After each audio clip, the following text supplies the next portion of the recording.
Você vai ver a hora que teu pai chegar em casa, viu? Você é pai? Você tem pai? Você é filho? Esse vídeo te interessa. Vem com a gente. Interessa. Interessa mesmo. E aí? Vem com a gente. Vem. Vem, pai. E aí, pai? Vem com o pai. Vem com o pai. Né? Ó só, né? Falar de paternidade é coisa... Pô, é pesado, hein, Dimas? Poxa, vamos começar com tudo hoje, hein? Pô, vamos arrebentar. Dimas Dion, psicólogo. Ângelo Marzola. Eu sou pai e sou filho. Né? Somos. Né? Somos, é verdade. Tanto Somos. eu como Dimas. Uhum. Somos pai e filho. Só para passar por essa experiência já é fantástica, né?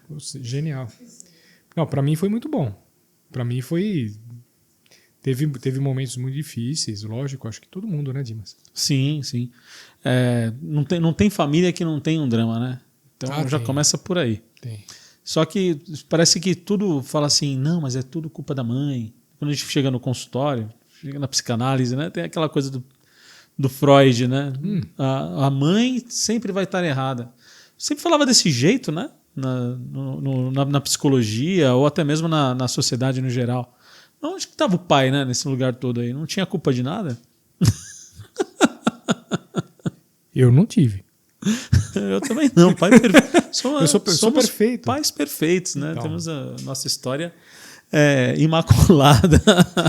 Esse programa foi uma ideia do Dimas, aproveitando o Dia dos Pais, né, que é agora em agosto. O Dimas teve essa ideia de falar sobre paternidade e eu curti muito o assunto. Nunca tinha pensado em fazer um programa sobre paternidade e você se apoiou em um material que você já tinha, né? Sim. Né, então, eu, na minha experiência de psicólogo, e trabalhando com grupos de masculinidade, a gente vai desenvolvendo materiais, né? Então, para quem não sabe, já há 7 anos eu trabalho com grupos de homens, em alguns casos e agora mais fortemente com homens que são autores de agressão dentro da família e tratando dessa forma com uma prevenção primária, né? Tipo, vamos olhar para quem está causando a violência em vez de remediar com quem está sofrendo a violência. Deixa eu entender uma coisa. Você falou que trabalha com isso. Eu sei onde você trabalha, mas eu não sabia especificamente dessa parte do teu trabalho. Mas ele se refere àqueles caras que têm que cumprir um certo... Não digo uma pena, mas é o cara que tem agressividade em casa e o juiz manda ele passar por tratamento psiquiátrico ou psicológico? Não é dessa forma. Hoje, o grupo que eu estou como facilitador, juntamente com o Danilo, é um grupo que está formado basicamente com essas pessoas que têm uma medida protetiva ou já têm sentença e precisam estar lá como forma de... Ressocialização? Eu não gosto de usar essas palavras, porque o que a gente faz não é nada disso, né? O que a gente faz é um grupo reflexivo mesmo. É a gente olhar para que forma que a gente está agindo como homem no mundo. E eu falo a gente porque toda vez que eu estou lá, eu também... Eu falo e ao mesmo tempo me ouço. Sim, porque faz parte da agressividade, a agressividade que está no outro também está em mim. Todos nós fomos criados mais ou menos do mesmo jeitão, né? Mais ou menos uma galera da nossa idade? Todas as idades. Tem gente de 18 anos e tem gente de 70. Tá. Tem gente que é gari, tem gente que faz asfalto, às vezes trabalha a noite inteira fazendo asfalto e vai lá de manhã, porque é obrigado aí. E tem gente que é dono de empresa. Tem empresários, tem intelectuais. Eu perguntei com relação à idade porque a cultura da gente sofreu mudanças fortes historicamente, né? Desde acho que da época do Homem das Cavernas até hoje, de tempos em tempos você tem uma mudança no comportamento cultural, né? Sim. E eu percebo muito isso, que a cada 10 anos existe... Eu tenho 52, né? A cada 10 anos eu reparei que houve uma mudança radical no comportamento. Sim, então, radical eu não diria, mas existe uma revisitação do homem diante de si mesmo aí de tempo em tempo. E não é porque a gente quer, é porque a sociedade meio que força. A nossa evolução como masculinidade, ela acontece de forma forçada, enquanto a da mulher é pela meio de reconquista daquilo que elas tiveram um dia, de um tempo que é meio imemorável, que a gente não tem muita lembrança porque não foi registrado. Porque tudo que foi escrito por homens. Então, obviamente não vai contar a história de como que as mulheres pensavam, e sim como os homens pensavam. Então, só fazer um breve recorte para a gente poder entrar na parte da paternidade, mas pensar que hoje a gente vive um mundo patriarcal que vem de 3.000 anos para cá. Eu vou falar de 3.000 anos porque eu vou pensar de que isso começou meio ali na Suméria, com Abraão, as religiões abraâmicas, né? Que ele era um patriarca. E meio que essa ideia foi se difundindo. E desde então, toda vez em que algum povo que tinha uma cultura patriarcal dominava um outro, aquele outro que talvez não tivesse, teve que se associar. Vou dar um exemplo. Já no século V depois de Cristo, ano 500, né? Não faz tanto tempo assim, vai. Pensar que você estava falando de Homem das Cavernas. Já está mais perto, né? Então está bem perto, ano 500. Né? Então imagina que desde a época dos Homens das Cavernas até o ano 500, existiam ainda muitas sociedades que não eram patriarcais, que eram igualitárias. Assim. A Alemanha... Mãe e pai mandam mais ou menos igual. A região da Alemanha, os germânicos, os nórdicos, os próprios anglo-saxões, né? Ali na região celta, da Inglaterra...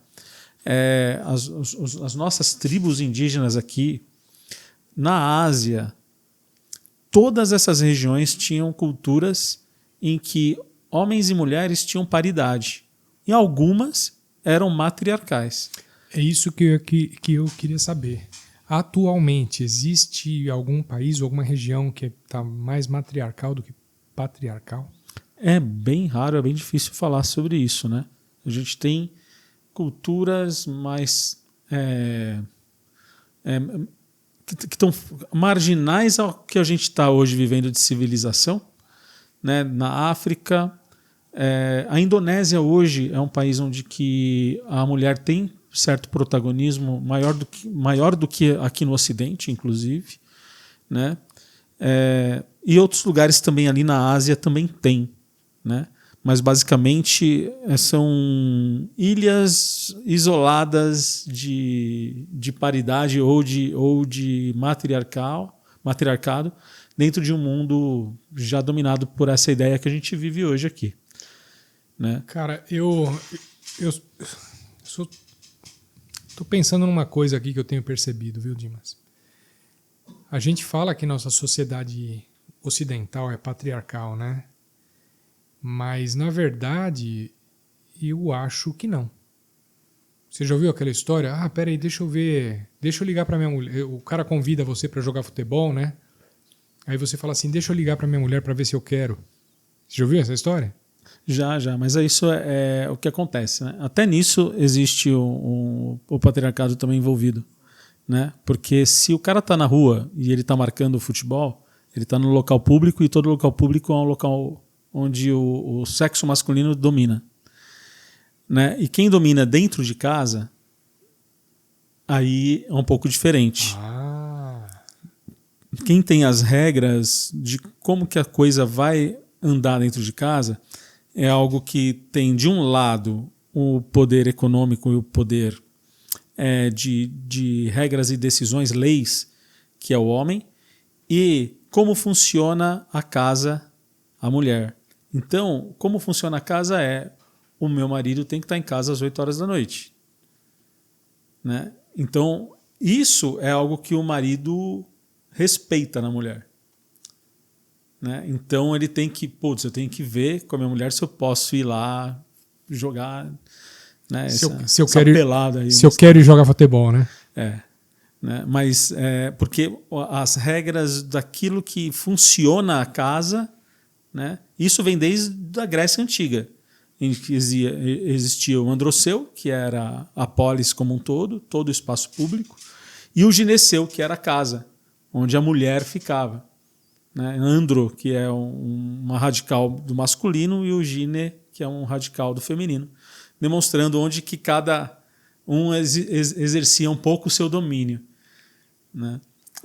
Mas o gine exerce o seu poder dentro de casa. Isso, nessas regras de convivência dentro da casa, mas não as leis. Isso o homem também determina. Interessante. Né? Então, em que casa é essa? Aqui na minha não é. Para você ver. Eu vou tomar uma paulada de macarrão aqui que minha mulher tá perto, viu, Dimas? Que de tempos em tempos acontece essa revisitação masculina, né? Mas e existe também assim, Nietzsche, né? 1880.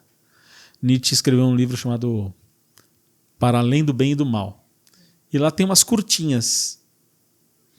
Tem umas que parece piada do Ari Toledo, cara. Imagina. E aí tem umas que ele fala assim, nunca confie na língua de uma mulher, que ela pode ser mais venenosa do que uma cobra. Né? Mulheres conversando na cozinha é mais perigoso do que uma guerra mundial. Umas coisas mais ou menos nesse aspecto Nietzsche falava ali. Né? Grande Nietzsche. Ele era casado, não era não?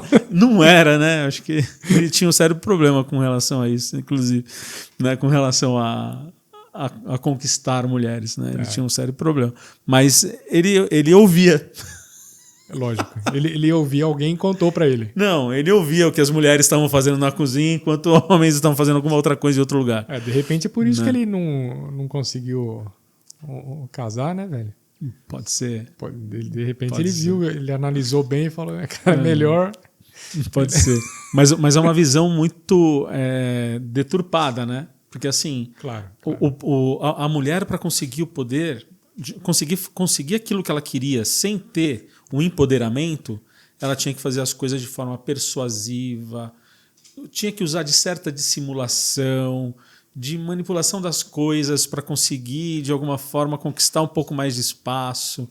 Né? Então a mulher tinha que usar um pouco desses artifícios, dessas artimanhas que a gente fala até hoje, que são coisas femininas, né? Então não confie numa mulher, não sei o quê. Isso está na literatura, isso está na Bíblia, isso está em textos hindus de 3.000 anos atrás. Mas na verdade é porque ela não tinha o poder da lei, que quem tinha inclusive isso dentro de casa era o homem, e ela tinha que fazer de alguma forma driblar aquilo. Né? Então a mulher meio que conspirava com as outras colegas para poder conseguir alguma coisa, para poder conquistar alguma situação. Né? Casar a filha de alguém com quem a menina queria casar mesmo e não fazer um casamento arranjado do jeito que o pai queria. Coisas aconteciam. Né? Basicamente é isso. Né? Então, se a gente tem até o ano 500, né, ainda muitas sociedades, ainda que existia paridade entre homens e mulheres, como eu estava falando, na Germânia, nórdicos, aqui a maioria era paridade, aqui na América do Sul, antes do descobrimento. E os romanos quem dominavam ainda, e os romanos só aceitavam fazer negócios com homens. Então, conforme foi ampliando o poder comercial e também o poder de território dos romanos, eles, quando chegavam numa nova terra e vinha uma mulher à frente de alguma situação, não, com você não vou conversar, eu tenho que falar com o homem. Chama teu marido. Chama teu marido aí. Né? Então, para que essas culturas não perdessem economicamente, tanto os turco-libaneses quanto os germânicos começaram a colocar homens à frente, por uma necessidade econômica também, né, ali. Mas fica claro que assim, não era sempre uma situação patriarcal dominante que existiu no planeta Terra. Quer dizer, apesar da mulher ser a dona daquela, vamos chamar de tribo, né, daquele reino, daquela casa, e como ela tinha dificuldade de fazer negócios com alguém, ela arrumava um homem para fazer isso por ela, contratava alguém para fazer o papel de isso o próprio pai. Marido, né? Tá, você está dizendo então num caso que existia um marido, mas esse marido não era o cara que apitava. Vamos lá. A gente está falando de uma época em que basicamente qualquer negócio era familiar, né? Então tinha os shoemakers, tinha, né? Os sapateiros ali, tinha a família Pereira, o Ferreiro, o Oliveira, né? Então a gente tinha ali as famílias que faziam aquele ofício. E não necessariamente era o homem que fazia o negócio, né? Então, como era uma situação ainda naquela época muito comum que fosse familiar, ou o filho mais velho tomaria ali a frente, ou o marido tomaria a frente, né? Eu acredito que poderia ser mais ou menos nessa dinâmica, né? Quando a gente fala a respeito disso com outros colegas também, que trabalham a masculinidade, a gente acredita mais ou menos nesse formato. E só que daí, uma vez que foi colocado à frente ficamos. E vivemos essa realidade a partir de então. Interessante. E se eu não me engano, existem países onde o sobrenome da mãe é o que prevalece para o filho. A Espanha, né? A Espanha, né? A Espanha. Olha lá. A Espanha tem essa cultura. Tem outros países também, eu não vou me lembrar agora, mas com certeza a Espanha tem. Interessante. Então, a gente conheceu uma família de espanhóis. Minha filha estudava com uma amiguinha cujo pai era espanhol. Mas eu nunca me atentei a tentar entender se ele trazia o sobrenome da mãe ou do pai, né? Será? Eu vou perguntar para ele. Um grande amigo. Daniel, espanhol. A gente se fala em breve aí, tá? Quero saber essa história. Aliás, Daniel vai sentar aqui uma hora, viu? Aí vocês vão saber quem é esse Daniel. Quem é esse Daniel? Não vou nem dar o sobrenome aqui, vai que ele recusa, né? Tem que arrumar outro Daniel. É só você convidar um Daniel. Um Daniel espanhol, né? E aí, assim, a gente tem essa ideia de patriarcado que vem trazendo até aqui, né? E aí, assim, como as coisas têm que acontecer conforme nossa banda toca, quando as coisas não estão acontecendo de acordo, a gente tenta fazer com que se corrijam. Você é pai? Eu sou pai. De um menino, né? Isso. Queria ter 3, mas tenho apenas um. E como é a tua relação com ele? É ótima. A gente tem uma relação muito boa. Me refiro como pai e filho e não como amigos. Sim, como pai e filho também. Né? Ele é um filho obediente, ele sabe que tem um pai que é muito generoso, né? E às vezes ele mesmo chega e fala: pai, se você quiser falar não, pode falar não. Tá. Então tem um pouco disso até, né? Porque muitas vezes eu vejo que ele tem algumas necessidades, ele pede pouco, então por pedir pouco eu quero premiar por ele ser responsável, né, financeiramente, ser responsável nas responsabilidades escolares, esportivas, responsabilidade afetiva com amigos e com namorada. Então isso tudo faz eu ficar muito orgulhoso, né, dele querer de alguma forma premiar ele. E às vezes ele mesmo fala assim: não, pai, se você quiser falar não, você pode, tá, pai? Né? Se tiver difícil aí... Mas também sou aquele que fala: peraí, não é assim, né? Tem uma frase que eu pego do meu pai, né, que ele falava para mim, às vezes eu falo para ele também, né? Se fecha aí, mala velha. Se fecha, né? Tipo, menos. Tá abusando, né? Um pouco. Tá abusando, né? Então tem algumas falas que a gente usa dentro de casa, assim, que ele já saca, que ele já sabe qual que é, né? Então a gente tem um convívio bem bacana. Você acha que você foi para o seu pai, você acha que você foi um filho parecido com o que o seu filho é com você? Fui bem na mesma linha, assim. Eu até, se for falando de coisas pessoais, o psicólogo falando de coisas pessoais... Olha lá, puta, né? eu tô arrancando coisa de psicólogo aqui, tá? O psicólogo falando de coisas pessoais, mas eu diria que até eu era um pouco mais próximo do meu pai do que ele é próximo de mim. Tá. Né? na comparação. Não que ele seja longe de mim, né? Mas existe alguma diferença. Talvez sim. até seja por essa coisa da evolução da cultura, né, Dimas? Talvez seja. Por eu ser mais próximo dele, talvez ele não precise ser tão próximo de mim. Na cultura, você busca, na geração anterior, nós buscávamos. Nós tínhamos pais que eram mais distantes afetivamente. E nós buscávamos. Né? Nós buscávamos mais. Né? Hoje em dia nós somos pais mais afetivos. Inverteu, né? Não sei se inverteu, mas não sei se inverteu, mas que nós sendo pais mais afetivos, nossos filhos não precisam buscar tanto.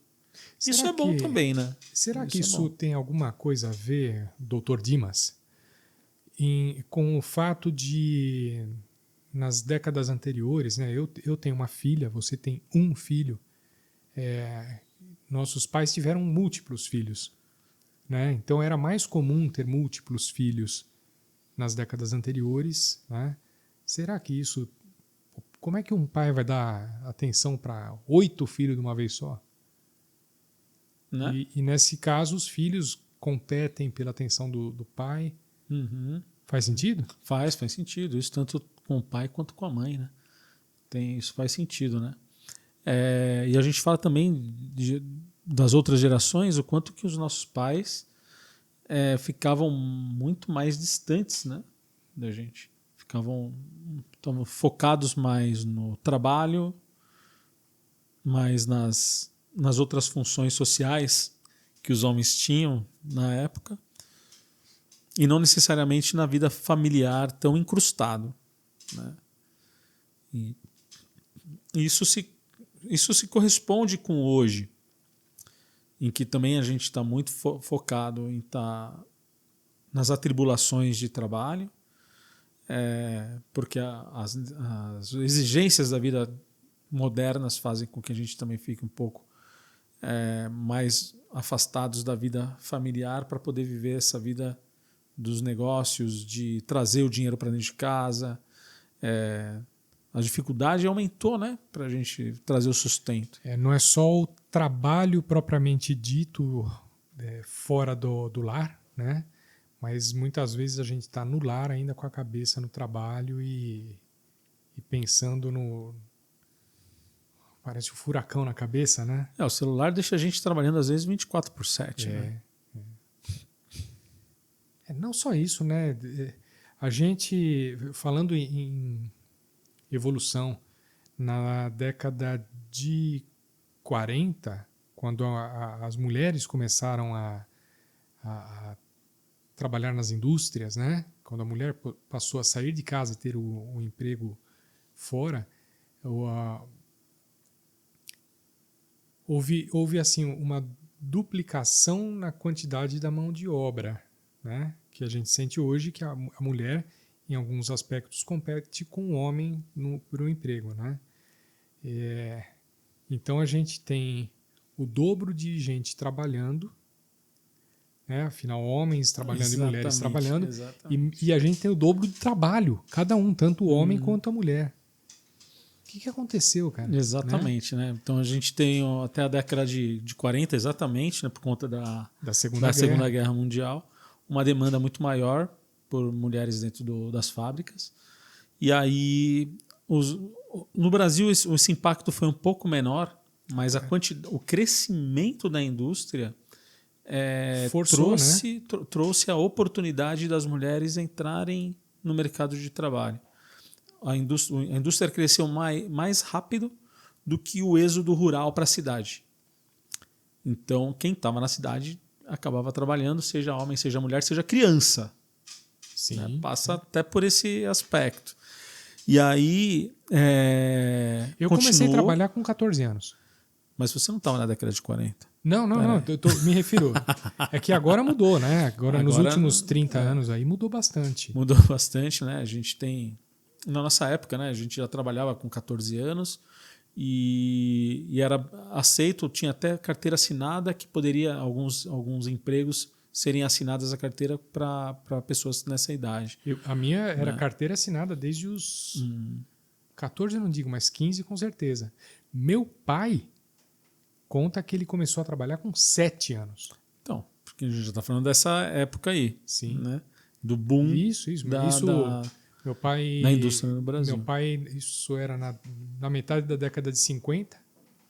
Meu pai trabalhava com 7 anos. Ele, se eu não me engano, ele fazia entrega para uma venda do tio dele. Com 7 aninhos. Com 7 aninhos. Legal, né? E ele contava essas histórias pra gente. Eu era pequeno, né? Tinha talvez 10 anos, talvez menos. E a gente fazia umas brincadeiras de montar um cestinho na bicicleta da gente para falar assim, agora eu vou fazer entrega igual o papai fazia, mas eu vou fazer de bicicleta. Mas isso só foi se acontecer de verdade mesmo quando eu tinha os 15. E não foi fazer entrega, né? Eu trabalhei na Gráfica Melhoramentos. Opa, começou bem, hein? Começou já... VIP, né? Era office boy VIP lá.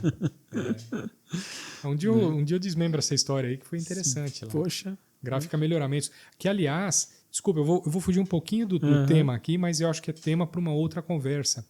Aqui no bairro onde eu moro, a gente está na Lapa, né, zona oeste de São Paulo.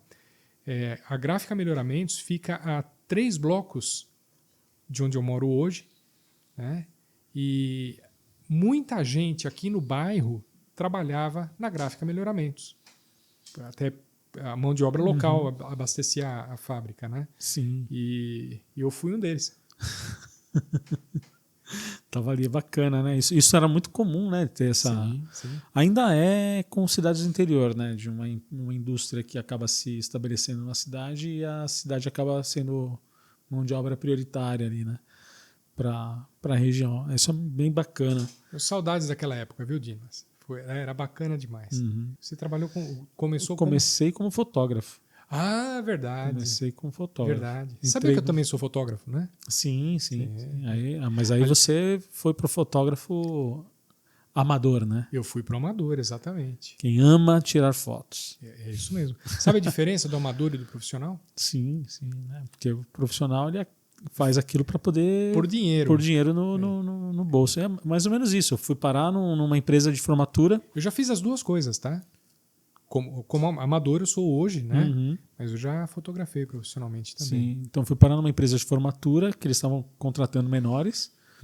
E aí o trabalho nosso era montar álbum de formatura. Tinha um gabarito, né, com as fotos dos formandos e a gente tinha uma pilha desse tamanho em cima de uma mesa gigante. E a gente pegava foto por foto e ia separando para montar o álbum. Identificando quem era quem. Quem era quem e depois fazia o roteiro, né? Tipo, a foto que está na faculdade, depois a foto na entrada da formatura, depois da formatura em si, até chegar no baile e tal. E aí os fotógrafos da empresa começaram a dar aula pra gente. E aí eu fui muito bem nas aulas. E aí um deles falou assim, você vai comigo tirar foto, né? Então foi bem bacana. Vamos voltar para a paternidade, Dimas? Vamos, acho que a gente precisa voltar pro tema, né? Porque volta pro tema. Realmente, essa história é muito boa, mas eu acho que serve para um outro momento. Né? Mas a gente voltando, né, pro tema em si, a gente pode falar, inclusive, do que é ser pai, né? O que é ser pai? Você conta? Então, ser pai, basicamente, é um laço biológico, né? Então, mas tem uma historinha aí, né? De que pai é quem cria. De que pai é quem cria. E aí? E aí você tem um laço afetivo.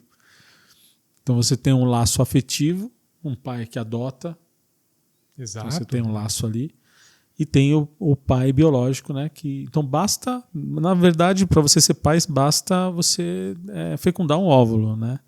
Mas quando você está num relacionamento, você tem uma prole ali com você, muitas vezes, na nossa vida mais moderna, podem haver filhos, os filhos meus, os filhos dela e o filho dos dois. Tudo na mesma casa. Tudo na mesma casa. Então aí entra essa questão dessa paternidade afetiva, né? Que não é simplesmente uma paternidade biológica. Isso é um termo que veio muito ali na década de 80 já, né? De paternidade. Mas tem outras formas de ser pai também, né? A gente diminui a importância do pai, da palavra pai. Né? Mas se a gente for ver bem assim,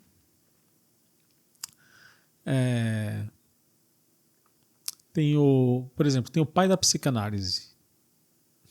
É o pai de um assunto, de um o tema. Pai do surrealismo, aí você traz o Salvador Dalí. O pai da psicanálise, Freud. Né? É como quem estivesse falando o rei do rock. O pai né? O pai do rock seria o Chuck Berry, né? Tá. O rei do rock é o Elvis Presley. E aí, quando a gente fala disso também, né? Olha só, né? A gente não dá tanta importância para o pai. Pai, não sei o que, né? A gente dá mais importância para a mãe, mas para muita coisa é pai, né? Exato. Então, tem o pai de santo. Rapaz, você tá achando muito pai por aí. Você fala a palavra padre. Padre é pai. É pai. Assim como o Papa também é pai. Então, o pai também está relacionado a essa figura simbólica de alguém que está zelando por você. Coordenando ali alguma coisa na sociedade, né? Sim. Então, a figura de pai, ela tem uma importância bem maior do que a que a gente acaba falando no dia a dia. Né? Agora eu tô pensando aqui, o que mais tem de pai, velho? Você me despertou um negócio aqui que agora eu não consigo parar de pensar. Você que tá em casa, pensa aí, pai do quê? Pai da criança? Pai do vinho? O pai de santo? Pai de pet. Pai de pet. Pai de pet, olha essa. Olha lá, a gente tem uma mãe de pet aqui na audiência. Eu vou fazer uma pequena pausa. Não saia daí, fica aí um pouquinho. E não esquece, se você tem pai, curte, comente e compartilhe. Se você for pai, curta, comente, compartilhe. E não se esquece de inscrever no canal, tá? Pra gente é importante. A gente está inicialmente fazendo um conteúdo por semana, mas esse ritmo está aumentando e rápido. Eu vou fazer um rápido agradecimento à turma que ajuda a gente construir o canal. A gente tem o Rodrigo Arnaud, do canal aqui no YouTube, A Vida é Sobre Dados. Rodrigão, obrigado. Nós temos o Célio Guimarães, também no YouTube, o canal Célio no Ar. A gente tem a Essência Ativa, que é a farmácia no jardim da casa da gente. A doutora Andréia explica aqui. Doutora Andréia. A gente tem a Fornali Pizzaria, que é quem oferece o catering aqui pra gente. Que, toda vez que a gente tem o Dimas aqui, a gente tem os convidados, a gente come uma pizza com eles. A Fornali está dando uma força. Muito boa pizza, por sinal. Sabia que eles fazem massa de longa fermentação? Por isso que ela é levinha, cara. Nossa. Tem uma diferença, né? Gelatieri, o verdadeiro gelato italiano. Igualzinho aquele que a gente toma... Onde? Na Itália? Na Itália. Fala uma cidade chique na Itália. Milão. Milão é a mais chique, né? Então, muito chique a Gelatieri. Um sorvete é feito com leite, não com creme de leite. Tá? Lá tem napolitano também? Eu não me lembro do cardápio.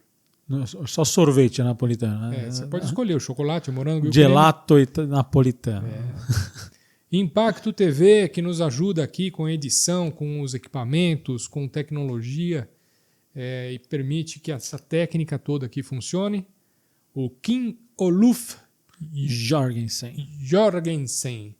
O Kim está preparando uns gráficos bacanas para a gente aplicar aqui no canal. E Psique Futura, sim, do Dimas Dion e da Amanda Minuccelli, que cuida da cabeça da gente aqui. Obrigado, viu, Dimas? Valeu. Obrigado, Amandinha. Sei que você não está aqui hoje. Dimas leva o agradecimento. Vamos continuar com paternidade. Sim. Né? Então, a gente obrigado grande para a audiência, né? Esqueci. Todos vocês. Você. É isso aí, obrigado, gente. Desculpa, Dimas. Imagina, que é isso. Então a gente estava falando dessa questão, né, dos anos 80 para cá, como que evoluiu a questão da paternidade, né? Então, estabeleceu, né, de fato, mulheres e homens trabalhando, tendo que ir para a rua, e cada vez mais uma demanda de que a gente, nós homens, fizéssemos um papel cada vez um pouco mais responsável dentro de casa. E surgiu o termo de paternidade ativa, paternidade responsável, né? Que é essa figura daquele que serve de modelo, que brinca com o filho de jogar bola, né? Porque eu lembro do meu avô, não brincava muito com meu pai, acho que não tinha isso, né? Meu pai só conta histórias dele com os irmãos mais velhos dele, né? Você brincava com teu pai? Não. Era diferente, mas tinha um lance muito dele me levar pro parque para praticar esporte. Com meu pai a gente gostava muito, muito, assim, a gente era doido para fazer lutinha no tapete. Nós somos em 3 irmãos, né? Então a mãe estava sempre em minoria em casa, ela era 1 contra 4, mas não era com ela que a gente lutava no tapete, tá? Era com o pai. Então os 3 moleques empoleirados no pai, os 3 pequenininhos lá tentando derrotar o pai, monstrão, né? E essa era a nossa brincadeira predileta. Putz, eu tenho altas memórias desse tipo de brincadeira. Meu pai, a gente tinha futebol de botão, meu pai gostava muito de boxe, então a gente fazia uma sombrinha de boxe. Fazia uma lutinha. Tem que ter, né? Pai com o filho homem tem que ter um...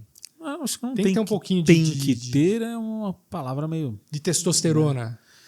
Tem que ter é uma palavra meio forte, né? Assim, que assim, a gente vem de um universo que o homem tem que estar sempre mostrando a testosterona que produz. Verdade. Né? Mas não precisa ser assim. Se não fosse assim...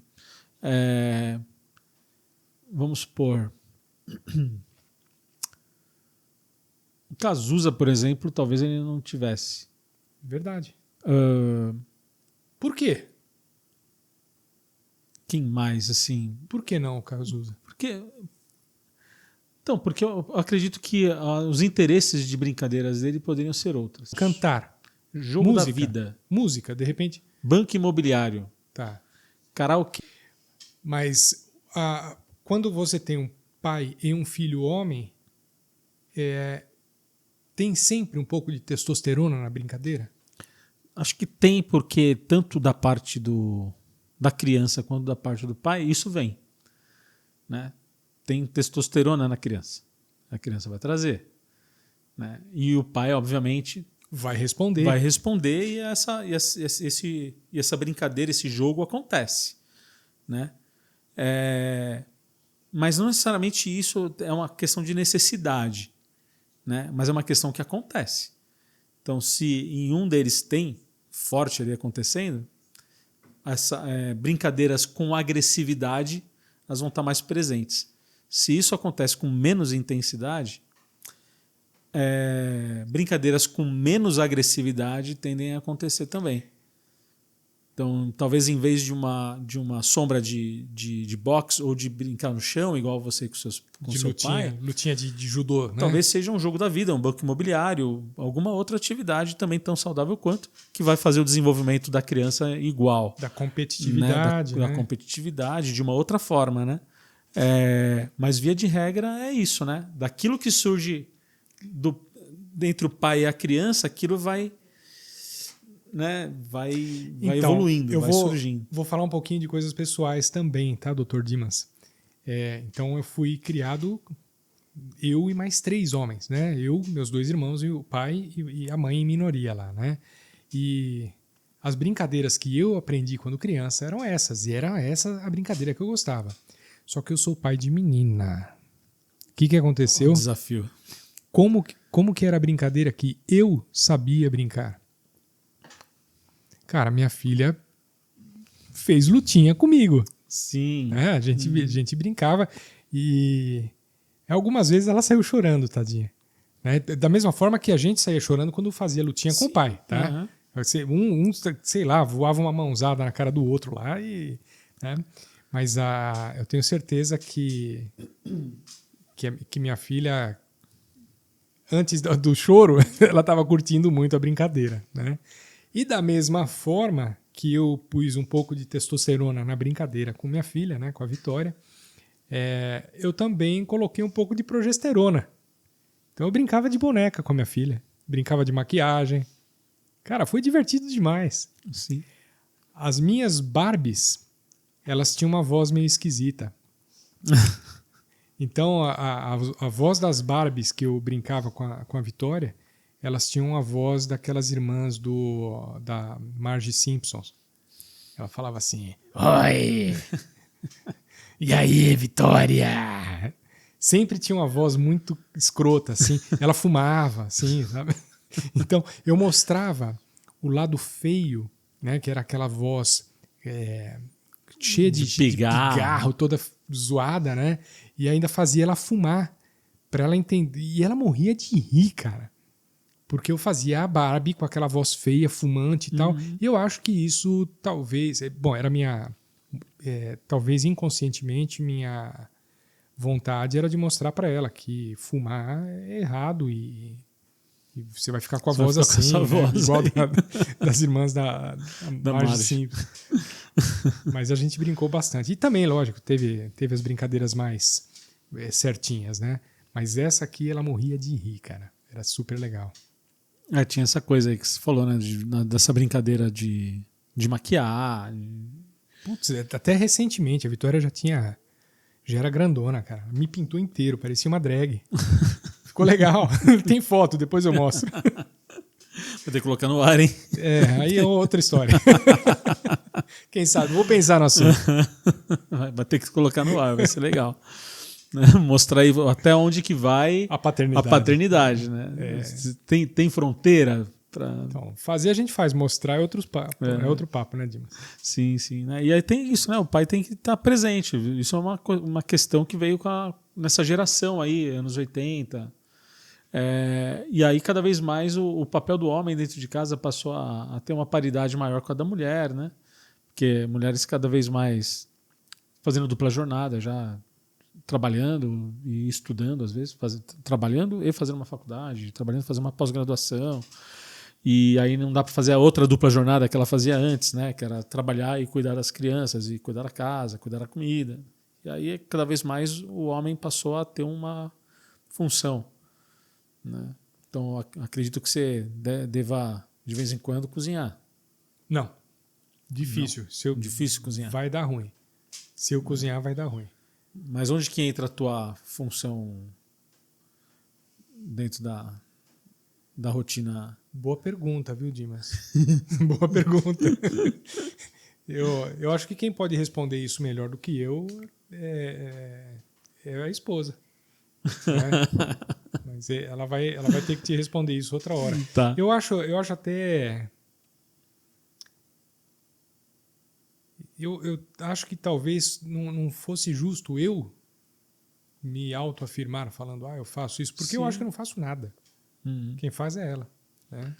E se eu faço alguma coisa,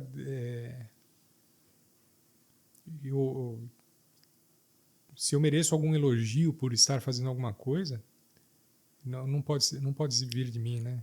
Sim, é isso mesmo, né? Eu acho que a maioria dos homens que professam, né, fazer as coisas dentro de casa, eles acabam falando, não, porque eu ajudo a minha mulher. Sim. Né? E, na verdade, vocês moram no mesmo teto, afinal de contas, né? Então, assim, o que conta, no teu caso, que me parece, aí você me confirma, né?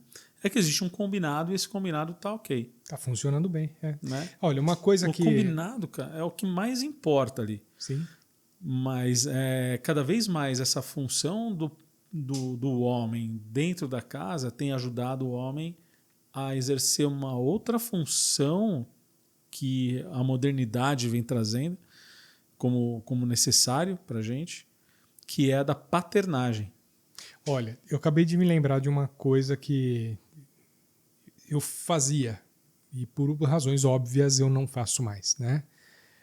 Quando a Vitória nasceu, o primeiro banho quem deu ainda no hospital com orientação da enfermeira fui eu. A Andrea estava ainda se recuperando lá da cesárea, né? Então eu dei o primeiro banho, a Andrea ficava olhando ali sentadinha, né? E quando a gente foi para casa, a minha função em casa era entregar a Vitória chorava no berço, né?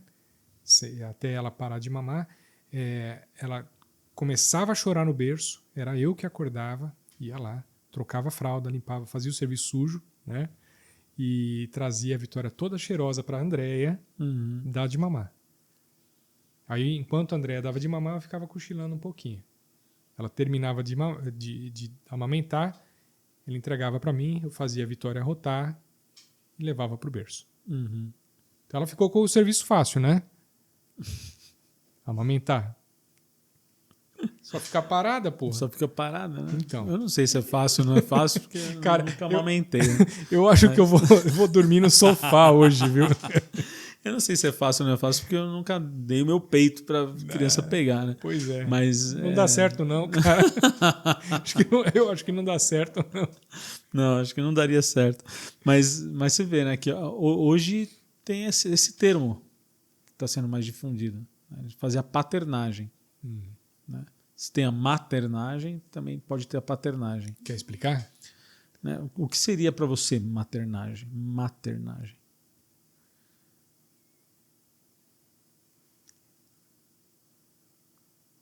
Eu não tô conseguindo. Não vem assim? Não seria no sentido... A maternagem seria no sentido de que o cuidado que a mãe tem com os filhos.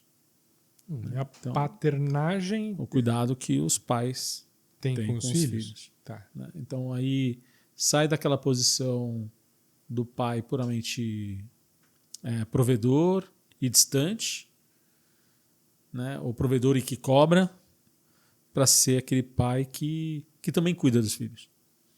Né? Também tem um cuidado, uma cuidade mais ampla com relação ao que acontece com os filhos. Cara, falando em cuidar de filho, tinha uma coisa que meu pai fazia, que ele assumia esse cuidar do filho de vez em quando, né? E eu odiava, cara. Odiava. Meu pai pegava a gente pra dar banho, né? Cara, a gente tomava banho sozinho, mas de vez em quando a mãe falava assim: hoje é teu pai que vai dar banho. Cara, que banho ruim, cara. A gente tinha sabe aquela bucha natural? O pai esfregava a bucha na gente assim até tirar a casca, né? Acho que eu não sei se a gente tava tão sujo assim. Chamava de craca ainda. Até tirar a craca. Mas a pior parte é quando ele esfregava aquela bucha na cara da gente, que entrava espuma no nariz, cara. Não era pelo esfregar, de repente a craca tava até protegendo do áspero da bucha, né? Mas conforme ele esfregava a bucha assim, entrava espuma na boca, no nariz. E essa era a parte ruim do banho. Do resto eu nem reclamava, cara. Ele lavava por dentro e por fora. O lava-jato super power, cara. Mas era a única, assim, que eu lembro do pai fazendo um serviço um pouco mais materno em casa, né? Esse banho que era ruim pra cacete. Mas agora imagina assim, quantas vezes o seu pai foi em reunião de escola? Eu acho que nenhuma. Eu não me lembro. Também não me lembro. E digo que eu também fui em poucas. Até porque meu pai... Não sei se você foi em muitas ou... Eu fui em algumas. Né? Meu pai tinha um horário de trabalho e o horário de trabalho dele coincidia com a escola. Mas hoje em dia a mulher trabalha no mesmo carga horária que o homem. Né? E aí o que a gente vê? Que ainda existe essa cultura de que quem tem que faltar no trabalho para levar a criança para o médico, quem tem que faltar no trabalho para levar a criança para a reunião da escola, ainda é a mãe. Né? E aí esse termo que agora está entrando em voga de paternagem é exatamente para ter uma paridade com relação a isso. E que eu acho justo, porque eu também tenho que saber o que está acontecendo na escola. Também tenho que saber. Não só ficar sabendo indiretamente porque a esposa trouxe a informação. Né? E às vezes também o casal está separado. Como que ele vai ter essa informação? Né? Então, ele tem que receber essa informação na versão que foi trazida, né? Sim. Tem essa também. E aí, se não vai pessoalmente, ele vai ouvir uma versão. O quanto que você está sendo pai presente se você não está lá, né? Só a outra parte está indo lá.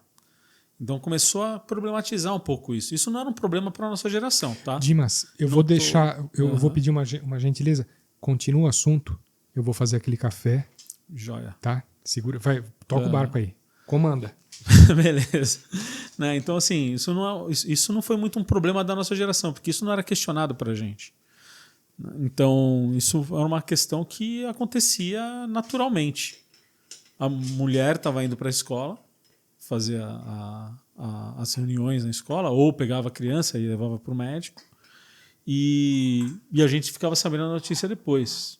Ou isso acontecia com os nossos pais. Então, hoje em dia, as mulheres têm a mesma carga horária, mesmas funções nas empresas que a gente.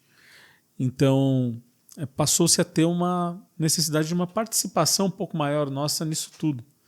Então, estava falando logo no início da nossa conversa que o homem evoluiu pra caramba. Assim, sim, evoluiu, mas arrastado pela sociedade, e não porque a gente decidiu que tem que evoluir, né?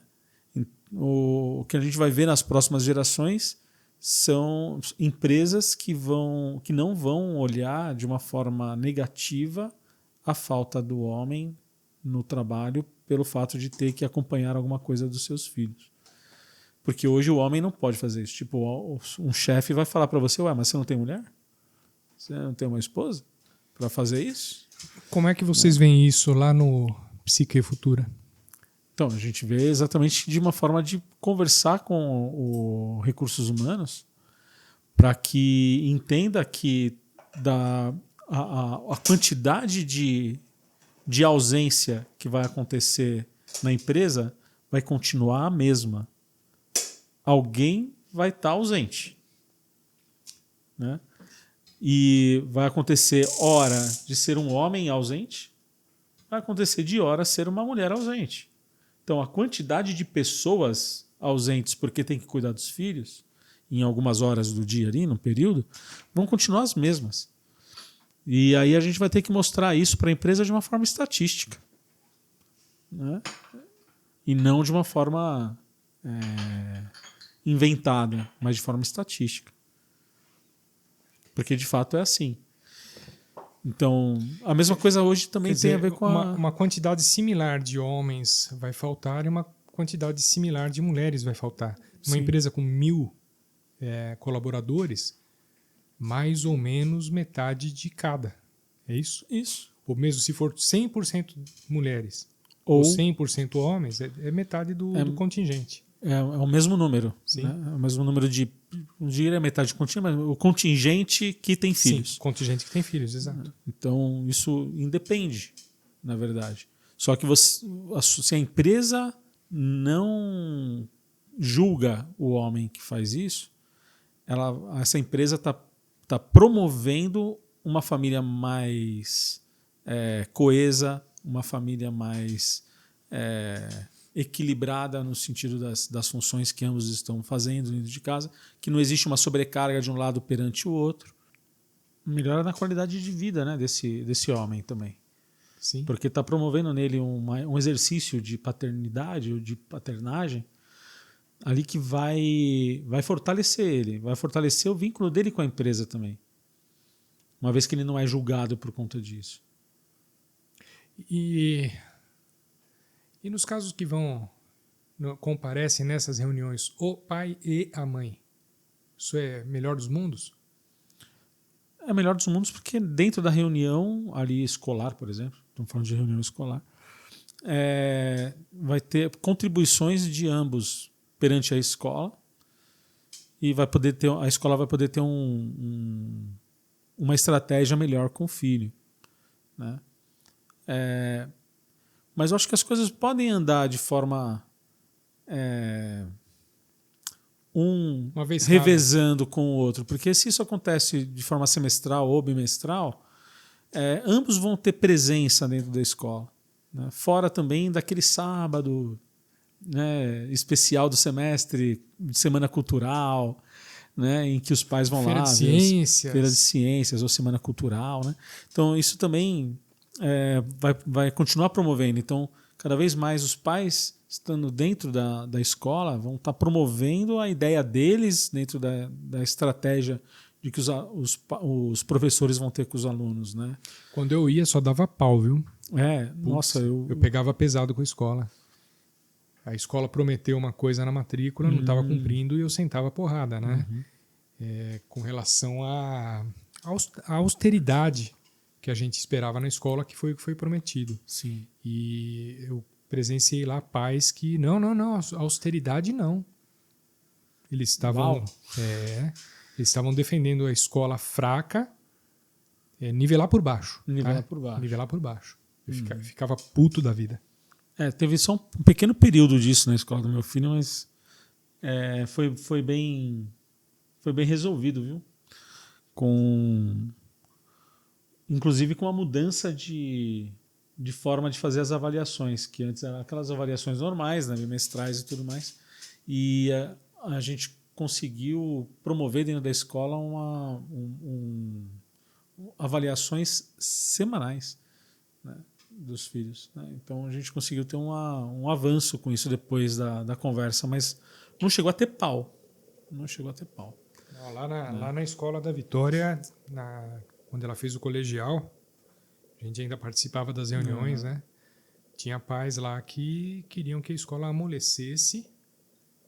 E eu falei, poxa, vocês vão segurar os alunos que têm uma maior dinâmica, que são mais rápidos, vocês vão segurar os mais rápidos porque os outros são mais lentos?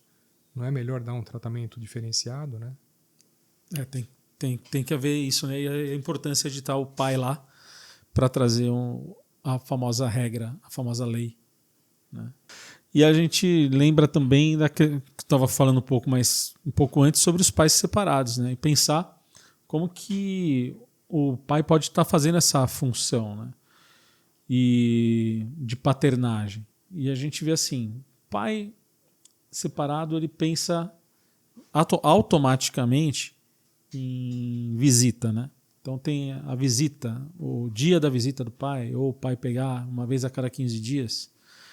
Então, mudar o foco. Como fazer para a gente ter uma paternagem, né? É mudar o foco. É sair da ideia de visita, de fazer uma visita de 15 em 15 dias, ou passar na casa do filho, da ex, para convivência. É mudar o foco da visitação para uma convivência com o filho. E aí você vai ter uma paternagem de fato. Hoje está muito normal o pai lá, não é uma visita, é buscar a criança para passar o dia com o pai, passar o fim de semana com o pai, não é isso? Mas é uma vez a cada 15 dias. Não é uma convivência.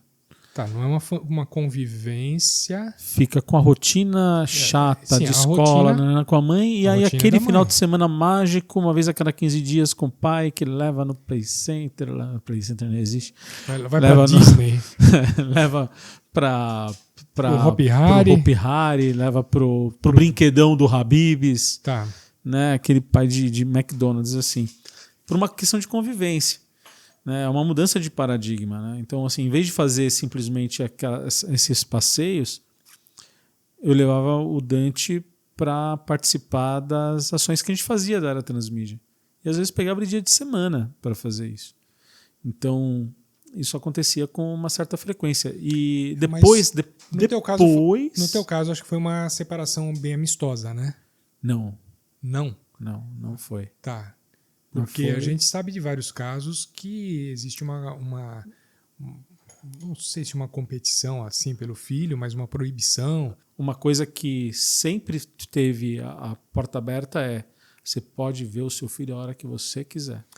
Então a gente poderia não se falar em momento algum, não ter contato por nada. Não colocou esse peso na criança. O acesso ao filho era perfeito, não tinha o que dizer, né?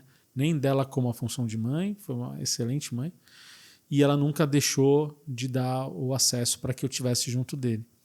Então, essa normal questão da atualmente? Isso é normal atualmente, pelo que você vê? Tem de tudo.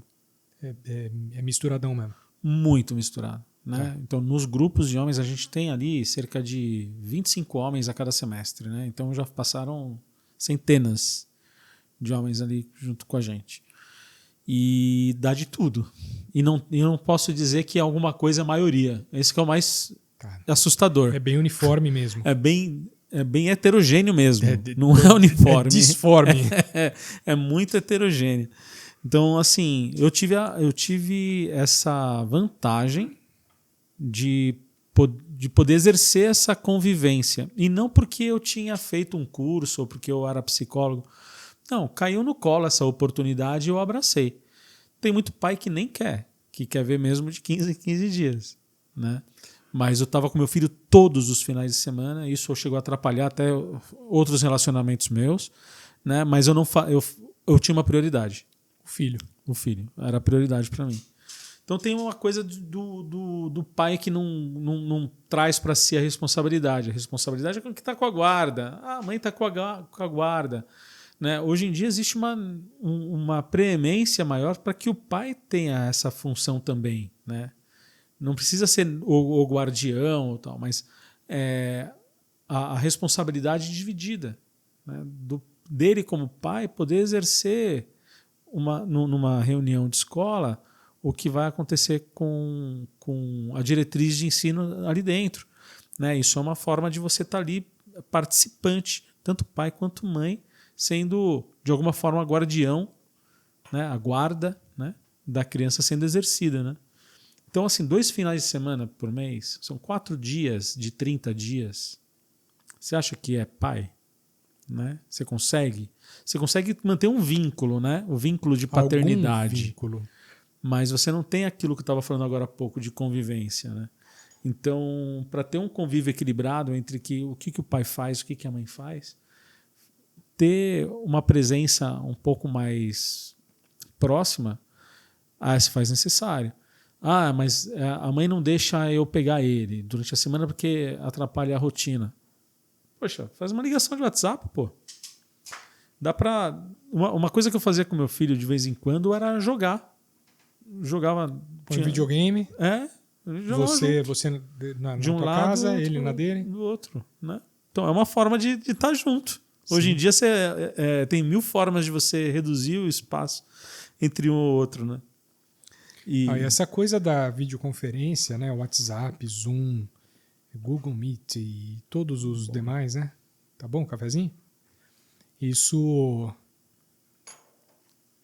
por um lado, afasta as pessoas porque você não tem mais o contato físico, você não tem mais o abraço, você espera o telefone tocar, né? Não é aquela coisa que você tromba durante o dia com o filho, né? Mas você vê, né? Você vê as expressões, você vê se está triste, se está feliz. Tem um contato melhor do que simplesmente o antigo telefone, né? Uhum. Ou nada. Ou nada, né? Então, hoje em dia tem como reduzir isso.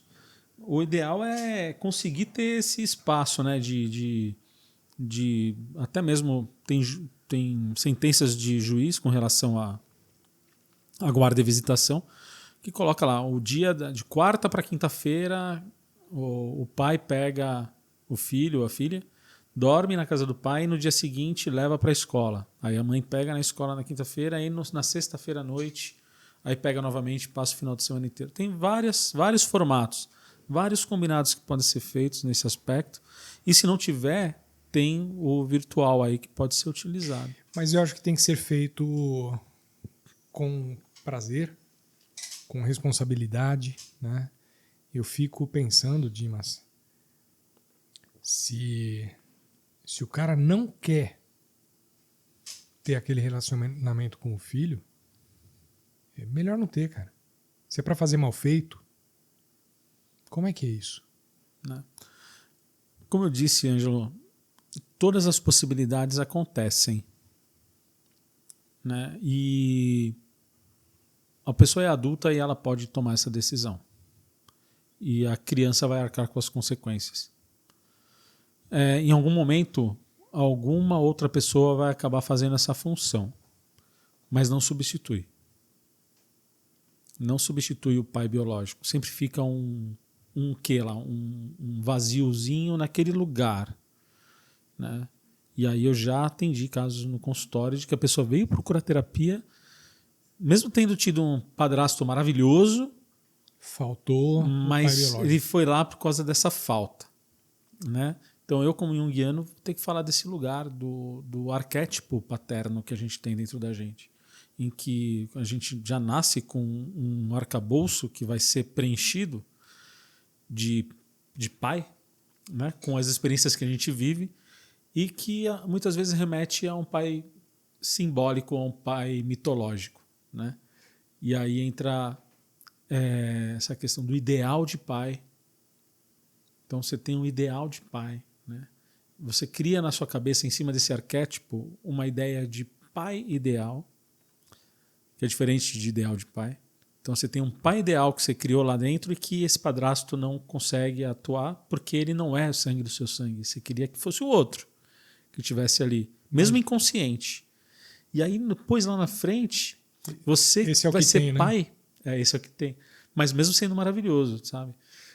E aí quando ele vai ser pai, aí entra o ideal de pai. Aí ele tenta ser esse pai perfeito que ele não Que ele teve. não teve, que não sabe nem como é. E aí ele só vai se frustrar porque ele acha que ele vai conseguir ser esse ideal, só que ele não alcança, porque é gente como a gente. Não, até porque, falha. Dimas, lógico que eu tentei ser o pai ideal, o pai perfeito, né? Lógico que eu tentei, né? E eu tenho certeza que não fui. Até porque eu acho que as expectativas do filho, da filha, né? Em alguns momentos são diferentes.